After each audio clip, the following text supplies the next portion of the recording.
బులెటిన్లో మరో breaking news చూస్తున్నాం. ఇరాన్ రాజధాని టెహ్రాన్ పై ఇవాళ తెల్లవారుజామున ఇజ్రాయెల్ భీకర వైమానిక దాడులు జరిపింది. ఈ దాడులతో ఇరు దేశాల మధ్య ఉద్రిక్తతలు మరింత తీవ్ర రూపం దాల్చాయి. ఈ ఘర్షణలో ఇరాన్ వ్యాప్తంగా కనీసం 585 మంది మరణించగా 1326 మంది గాయపడినట్లు ఒక మానవ హక్కుల సంస్థ నివేదించింది.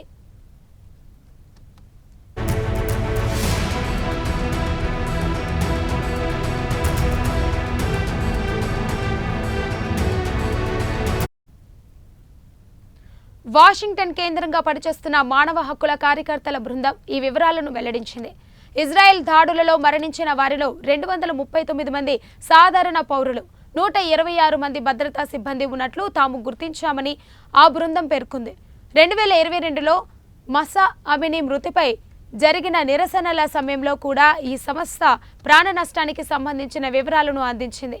ఇస్లామిక్ రిపబ్లిక్లోని స్థానిక నివేదికలను దేశంలో తాము ఏర్పాటు చేసుకున్న సమాచార వనరులతో పోల్చి చూసి ఈ గణాంకాలను ధృవీకరించినట్లు తెలిపింది.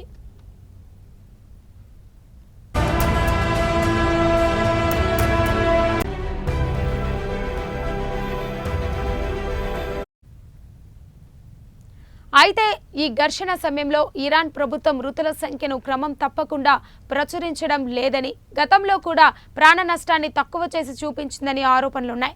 సోమవారం ఇరాన్ విడుదల చేసిన చివరి నివేదిక ప్రకారం 224 మంది మరణించగా 1277 మంది గాయపడినట్లు పేర్కొంది.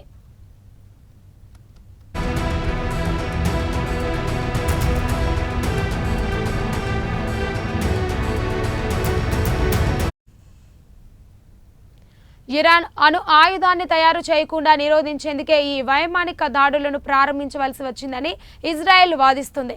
ఇరాన్ అణు కార్యక్రమంపై ఇరాన్ అమెరికా మధ్య కొత్త దౌత్య ఒప్పందం కుదిరే అవకాశంపై చర్చ జరుగుతున్న తరుణంలో ఈ దాడులు జరగడం గమనార్హం.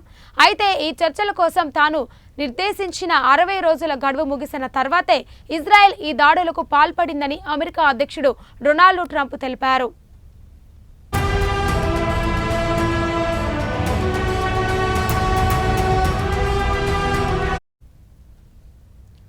ట్రంప్ వ్యాఖ్యలపై ఇరాన్ తక్షణమే స్పందించలేదు. అయితే ఇజ్రాయెల్ త్వరలో మరిన్ని దాడులను ఎదుర్కోవాల్సి వస్తుందని ఆ దేశ సైనిక నాయకులు హెచ్చరించారు.